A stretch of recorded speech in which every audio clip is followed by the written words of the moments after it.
This week, we're taking a quick break from Breath of the Wild to cover a long overdue patron request topic. For the uninitiated, each month I collect suggestions from my highest tier Patreon supporters and pick one to do a video on that month.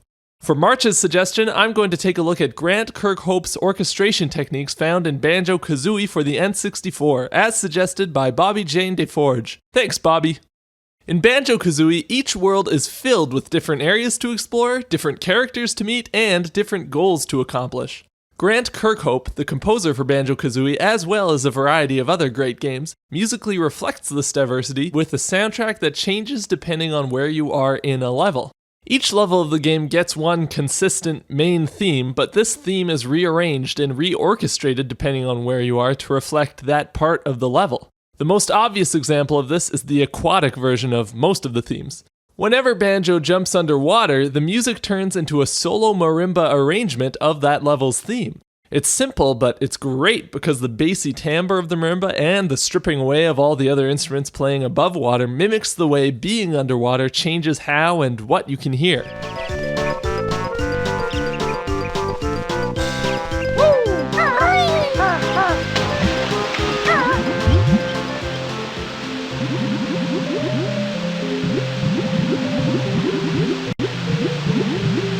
Not all of the rearrangements are this straightforward, though. The perfect example of this technique is found in Click Clock Wood, a level in which you see a forest change as it goes through each of the 4 seasons, and the music changes drastically to reflect this. This isn't Vivaldi, though. Each season uses the exact same melodic and harmonic pieces, but just arranged in different ways. First, let's look at the main components Kirkhope wrote for this theme. We have the melody, this harmonized melody line, a counter line, a bass line, and some harmony. Notice how the bass and the harmony alternate beats, giving us a classic polka oompa feel. This is the perfect feel for this game, and it's present throughout the majority of the soundtrack. It's kind of silly, kind of irreverent, but it's very upbeat and energetic. Now that we have all of the basic musical elements, let's see how each season uses these elements differently. We're first treated to our main theme by way of the entrance lobby music, which gives a simple, plodding version of the melody in the low register of a marimba and a kinda dopey bass line in the bass guitar.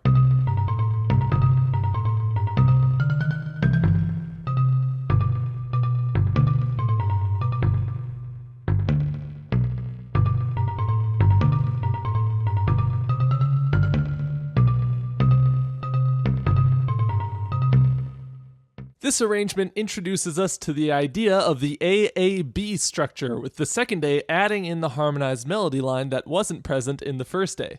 This idea can be found in every other arrangement of this theme. The only weird thing is that the whole time the melody is doubled up a minor tenth really high on the marimba, so it sounds kind of minor at first, but the melody is still in a major key, so it gets pretty dissonant.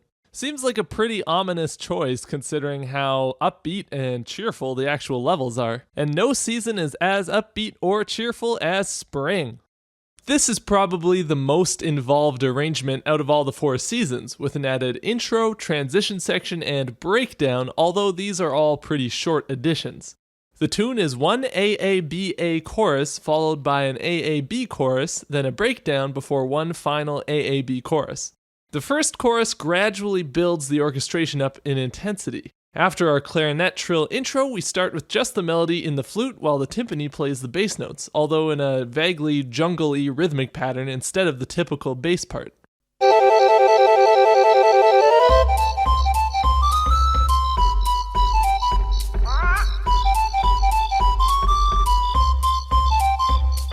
As we go along, we add the harmonized line, then the harmony over the bridge, and then for the last day, we get the counter line on top of everything else, all featured in the clarinet part.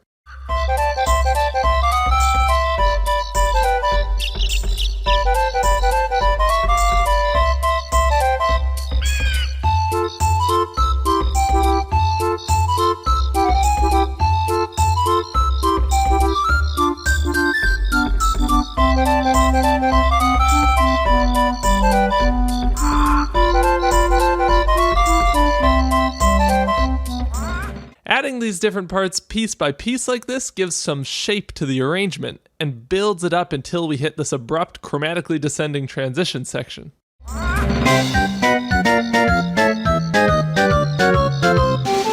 In the second chorus, we get a much fuller orchestration. The flute still keeps the melody, and the clarinets are back to providing harmony on the backbeat, although this time they mimic the hi-hat's swung eighth notes in the newly introduced drum part. The tuba takes the bass line, but turns it into a sort of Dixieland jazz bass line that's much more typical for the soundtrack. Lots of, but also some cool chromatic approaches and walkdowns and stuff like that. Now, in the first chorus, the counterline was featured on the clarinet, but only one of the two harmonized voices. In the second chorus, we initially get the other voice on marimba before the marimba gives us the full counterline in thirds on the second A section. This, along with the once again added harmonized melody, still allows the arrangement to go somewhere, even though it started off the second chorus on such a high note.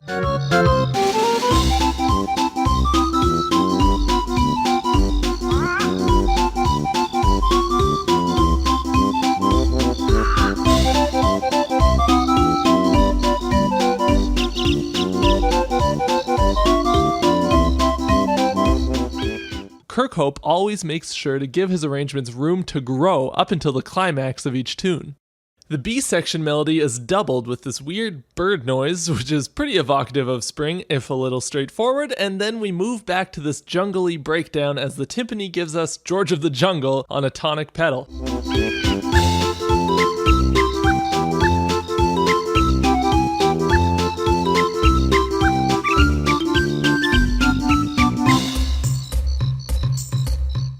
The rest of the band is out at this point, save for some shaker, tambourine, and these.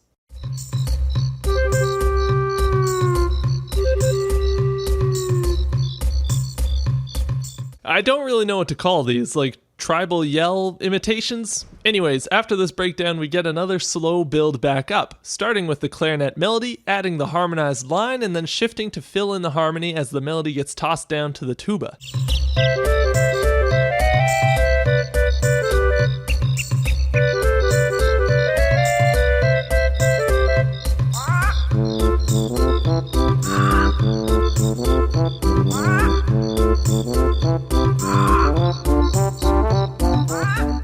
A lot of the orchestration decisions in this piece are more or less straightforward.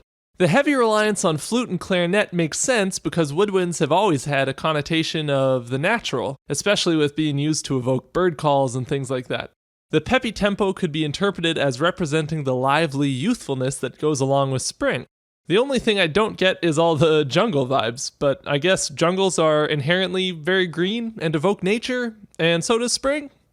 The actual level itself kind of straddles the line between like a forest and a jungle with these parrot-y sort of things, and are these like Venus flytraps? But then it's called Click Clock Woods. Whatever. Anyways, let's move on. The summer section of the level takes a less energetic approach, transmuting the theme into a waltz.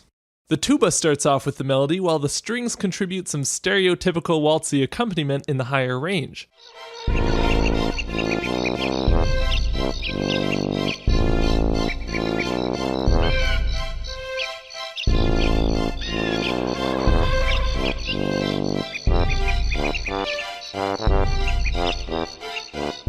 After one AAB chorus, the string section takes the melody as well as the accompaniment, while the gaps are filled in with what sounds to be a B choir.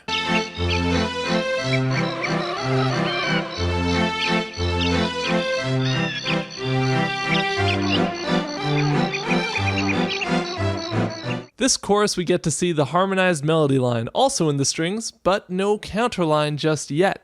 That comes in the next chorus as the flute takes the melody, the clarinet takes the counterline, and the waltz accompaniment is shifted into the trombones. Moving from strings to brass is another way to build the intensity of a piece, without actually raising the volume of any of the parts.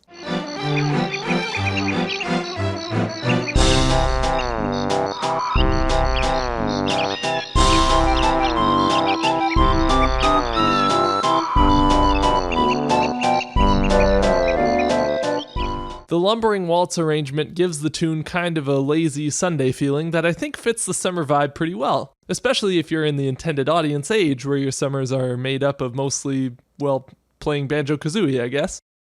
Autumn's theme is back in 4/4 time, but this time as a more laid-back, halftime swing tune. It starts with this flute intro that sort of vaguely outlines the main melodic motif while the congas and shaker set up the groove. Once the tune starts proper, we see the same idea again of single musical elements being gradually introduced. The first A is just a bassoon solo take on the melody.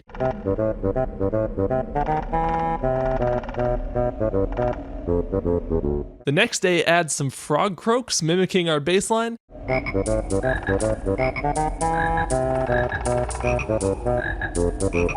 And the bridge gives us a real bass line in the tuba and some backbeat chords by way of the flute section.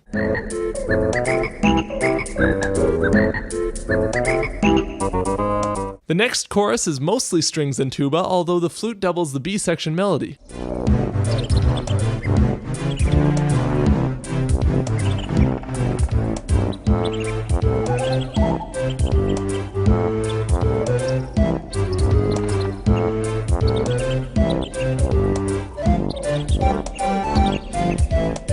It's interesting to note which animal noises are featured in each season. Birds for spring, bees for summer, frogs for autumn. It's kind of a silly way to give each arrangement its own identity, which is perfect for this kind of game.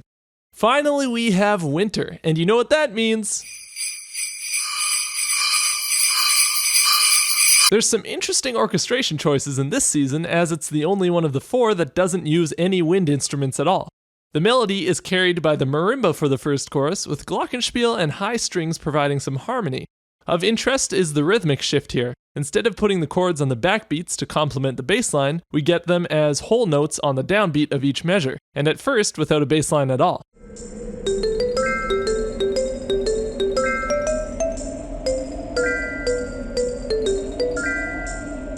Later on, the marimba moves to the counterline and the strings do all the heavy lifting.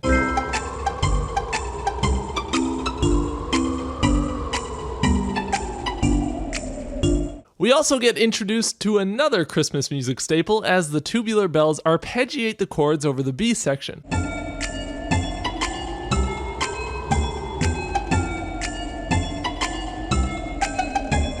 Seriously, Glockenspiel, tubular bells, and sleigh bells do wonders for making a song sound Christmassy, or wintry in general. There's a short A-B tag with just acoustic guitar and marimba, which is kind of a unique orchestration choice, but it totally works and does a good job of winding the piece down to a low point at the end.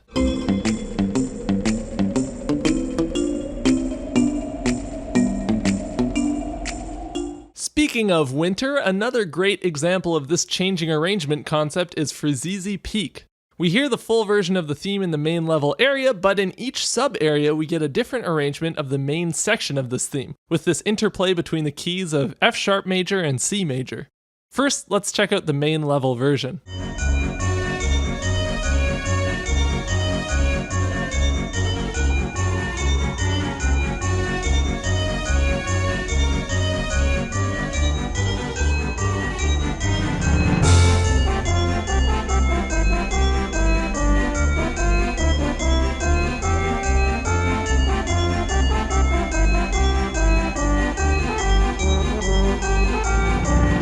Now see how the arrangement changes when you enter Boggy's Igloo. It's been slowed down considerably and shifted into a minor key to represent the children's despair over having such a neglectful father, but it still includes the 3 essential parts of the original: the melody, the bass line, and the offbeat chord stabs, orchestrated with Glockenspiel, acoustic guitar, and marimba respectively. Also, the sleigh bells are reduced to playing in halftime.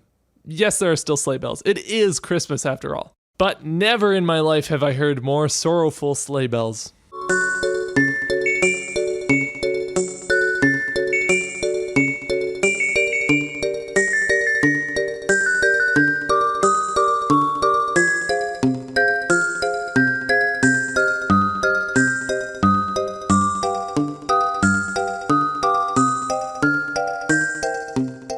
Once you bring the children some presents to momentarily distract them from their depressing home life, the music abruptly changes to an upbeat, happy arrangement of the same tune, back in a major key, and with the sleigh bells hammering away on all 4 beats just the way God intended. This time the marimba takes the melody, the bari sax takes the bass line, and the flutes fill in the harmony.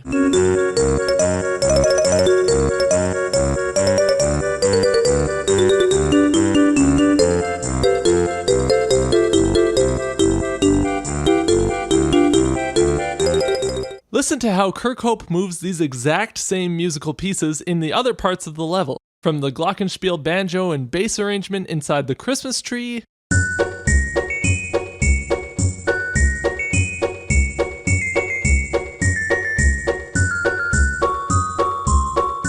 to the slightly dopier sounding bassoon melody of Waza's Cave,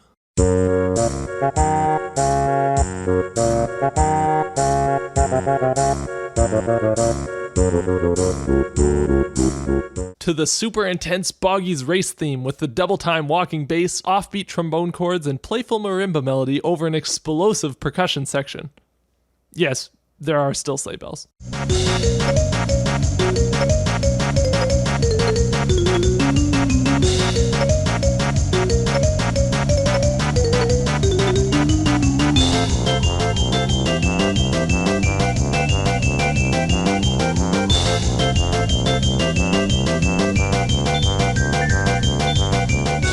Well, I think that about does it for this video. Thanks again to Bobby Jane DeForge for the suggestion, and thank you all for watching. If you have any questions, feel free to ask me in the comments below or on Twitter at 8BitMusicTheory. If you're curious about this whole Patron thing or want to support the channel, feel free to check out my Patreon page. Thanks again for watching, and I'll see you guys next time.